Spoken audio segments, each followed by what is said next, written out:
ketemu lagi nih bersama saya Maya Swebelan pada podcast kali ini. Topik yang akan kita bahas yaitu toleransi sebagai fondasi persatuan Indonesia. Nah, kali ini saya tidak sendiri karena saya ditemani dengan rekan saya, Agnes Mensa Sregar. Kami adalah host pada podcast kali ini. Wah, keren banget tuh Kak. Kira-kira narasumber kita kali ini tuh dari mana ya Kak? Jadi, narasumber pada podcast kita kali ini adalah Bapak Adrian. Beliau berasal dari Kupang, Nusa Tenggara Timur. Beliau menjabat sebagai Wakil Direktur Penunjang di Rumah Sakit Umum Yohanes Kupang. Nah Kak, kira-kira tahu nggak sih kenapa kita memilih beliau sebagai narasumber kita kali ini? Good question itu Kak. Jadi, alasan kita memilih beliau sebagai narasumber kita hari ini karena beliau juga seorang perawat di RS tersebut, dan di RS tersebut memiliki tenaga kesehatan dari berbagai suku, agama, ras, dan budaya nih Kak. Wah, teman-teman pasti penasaran kan gimana serunya podcast kita kali ini? Nah, maka dari itu stay tune terus ya sampai podcast kita ini berakhir. Berikut kami tampilkan hasil wawancara bersama Bapak Adrian. Oke Bapak, ada nih Pak istilah pepatah yang bilang tak kenal maka tak sayang nih Pak. Baik. Sebelumnya boleh perkenalan dulu lah kita ya Pak ya. Boleh Bapak boleh Bapak perkenalkan nama Bapak, asal daerah, dan Bapak bekerja di mana, serta Bapak menjabat sebagai apa Pak? Baik. Baik, terima kasih. Ini sama Agnes ya?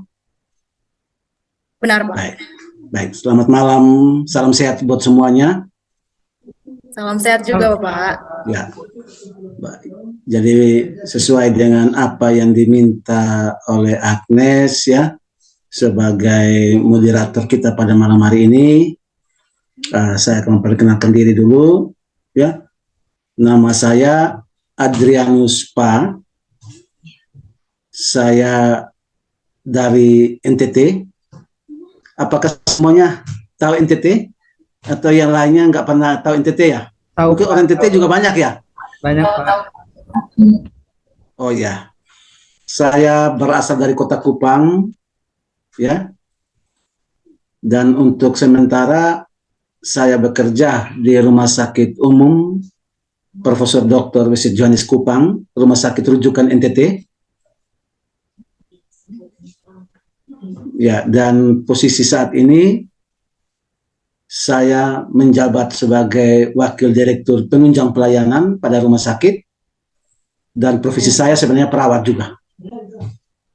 Dan mungkin baru pertama kali di NTT, Provinsi NTT, ya saya sebagai perawat yang menjabat sebagai Wakil Direktur. Saya sudah bekerja di rumah sakit kurang lebih 26 tahun. Rumah sakit yang saya sementara bekerja di Rumah Sakit Yohanes Kupang merupakan rumah sakit, satu-satunya rumah sakit rujukan Provinsi Nusa Tenggara Timur, rumah sakit daerah, dan rumah sakit ini adalah rumah sakit tipe B, pendidikan. Kebetulan di kita banyak universitas, baik itu dari universitas kesehatan, keperawatan, dan universitas yang lainnya, ya, ada beberapa universitas swasta di Kota Kupang, termasuk pendidikan kesehatan dari Politekes Kupang. Bahkan yang terpenting adalah ada Universitas Nusa Cendana yang mulai dari beberapa tahun lalu sudah ada mahasiswa kedokterannya. Bahkan sudah ada produk kedokteran di rumah sakit. Di NTT ini Universitas Nusa Cendana, sehingga rumah sakit kami sebagai rumah sakit pendidikan. Dan visi daripada rumah sakit kami yaitu menjadi rumah sakit ya, mandiri dan terdepan menuju masyarakat NTT sejahtera. Ya, menjadi rumah sakit mandiri dan terdepan menuju masyarakat Nusa Tenggara Timur sejahtera. Dan juga kami punya beberapa misi, yaitu menciptakan inovasi, produk pelayanan dengan keunggulan kompetitif yang dapat dinikmati oleh seluruh lapisan masyarakat Nusa Tenggara Timur. Terus yang kedua, menyelenggarakan pelayanan kesehatan paripurna yang berorientasi pada keselamatan pasien atau patient safety, berkesinambungan, dan terjangkau oleh seluruh masyarakat Nusa Tenggara Timur. Dan yang ketiga, menyelenggarakan pendidikan, pelatihan, penelitian, dan pengabdian masyarakat di bidang kesehatan yang inovatif untuk pengembangan iptek ya, di Nusa Tenggara Timur. Seperti itu. Jadi baik, terima kasih. Pertanyaan kepada saya yaitu tentang ya, kita membahas tentang dasar negara ya, yaitu dari apa ya, dasar negara dari nilai-nilai Pancasila, terutama pada sila yang pertama dan sila yang ketiga ya, berhubungan dengan kehidupan toleransi ya, kehidupan beragama, dan juga berhubungan dengan ya beraneka ragamnya kita di wilayah Nusa Tenggara Timur, terutama di Rumah Sakit Umum Kupang dalam satu persatuan. Ya. Ya, jadi kalau berhubungan dengan sila pertama, memang kalau pernah ke NTT ini saya merupakan satu daerah yang toleransinya cukup tinggi. Ya, di NTT, di Kota Kupang sebenarnya kita beraneka ragam sesuai dengan agama yang ada yang kita anut sangat banyak. Ya, terutama di rumah sakit juga kami yang bekerja kebetulan di bidang saya tidak didominasi oleh satu agama. Artinya dengan adanya satu kebijakan pemerintah, formasi dalam penerimaan pegawai, baik status ASN, baik status kontrak, itu homogen ya, dalam segi kepercayaan itu agama ini. Nah, sehingga kehidupan kami kalau ditinjau dari sila pertama ya, ketuhanan yang Maha Esa, itu memang kami menganut toleransi yang cukup tinggi. Itu terbukti dengan kehidupan kami untuk saling menghargai, ya, saling, ya, di antara saling menghargai di antara kami, bahkan saya sebagai pimpinan, ya, di wakil direktur di rumah sakit, ada kebijakan-kebijakan kami untuk teman-teman sesuai dengan keyakinan dan agamanya, ya, bisa secara bebas ya menjalankan misalnya ibadah-ibadah sesuai dengan keyakinan dan agama masing-masing. Demikian juga itu persatuan kami, artinya kalau kami di rumah sakit misalnya kegiatan hari besar kita bukan saja diikuti atau kepanitiaan atau acaranya bukan saja diikuti oleh kita yang sementara merayakan, tapi semua berperan aktif. Dari panitia sampai dengan pelaksanaan peringatan hari-hari raya dan selalu kami buat di rumah sakit.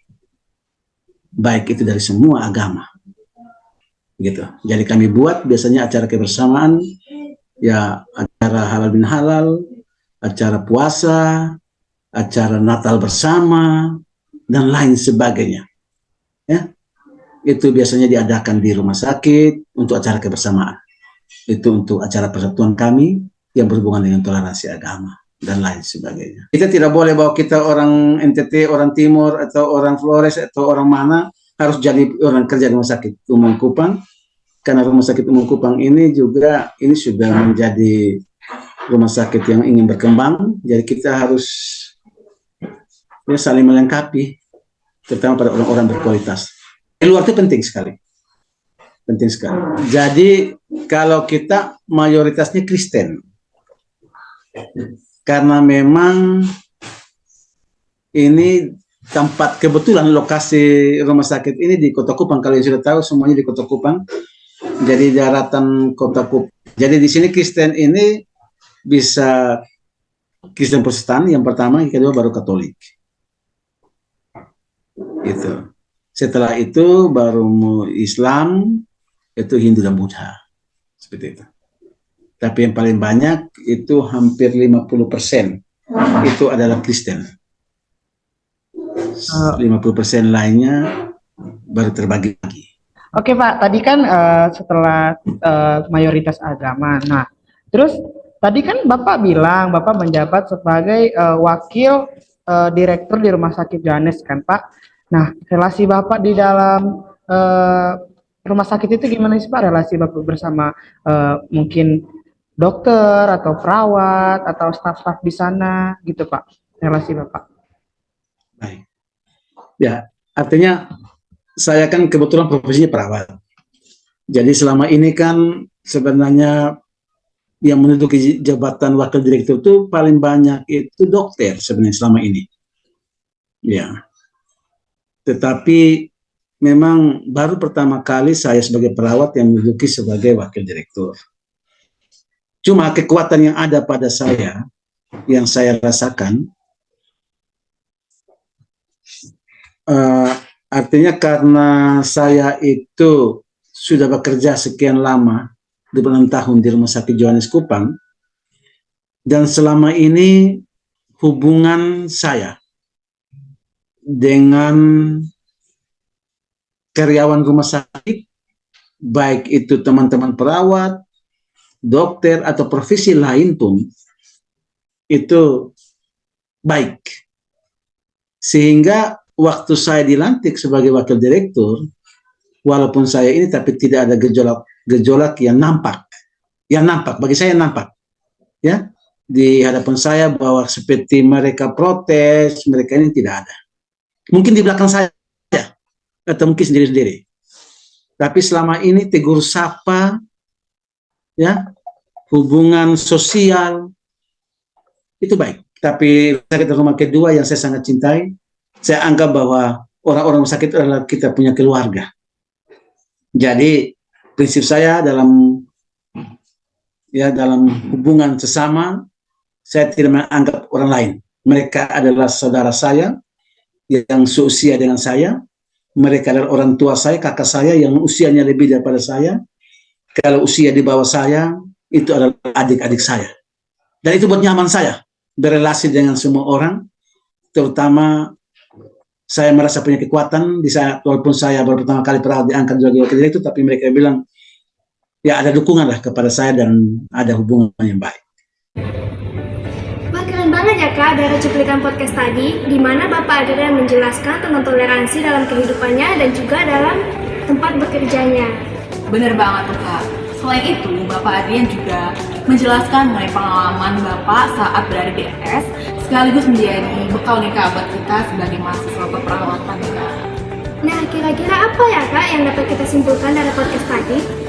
Kalau dari aku ya Kak, kesimpulan yang bisa kita ambil dari podcast kali ini, yaitu toleransi merupakan gambaran dari sikap saling mengerti dan saling bekerja sama di antara kelompok masyarakat yang berbeda, baik secara etnis, bahasa, budaya, politik maupun agama. Sama seperti Bapak Adrian sebagai wakil direktur penunjang yang saling bekerja sama dengan para dokter dan tenaga kesehatan lainnya yang menciptakan dan membangun relasi antar sesama nih Kak. Wah, seru banget ya Kak. Bener banget tuh Kak. Toleransi ini tidak hanya terjalin pada saat bekerja, tetapi dengan kehidupan kita sehari-hari Kak. Oh iya Kak, kayaknya kita udah nyampe di penghujung podcast nih Kak. Wah, sedih sekali Kak. Tetapi perlu kita ingat ya, dengan berakhirnya podcast ini bukan berarti rasa toleransi kita berakhir ya. Bener banget itu Kak. Oke, saya Maya Sobela dan rekan saya Agnes Melisa Sregar, Kami pamit undur diri. Sampai jumpa.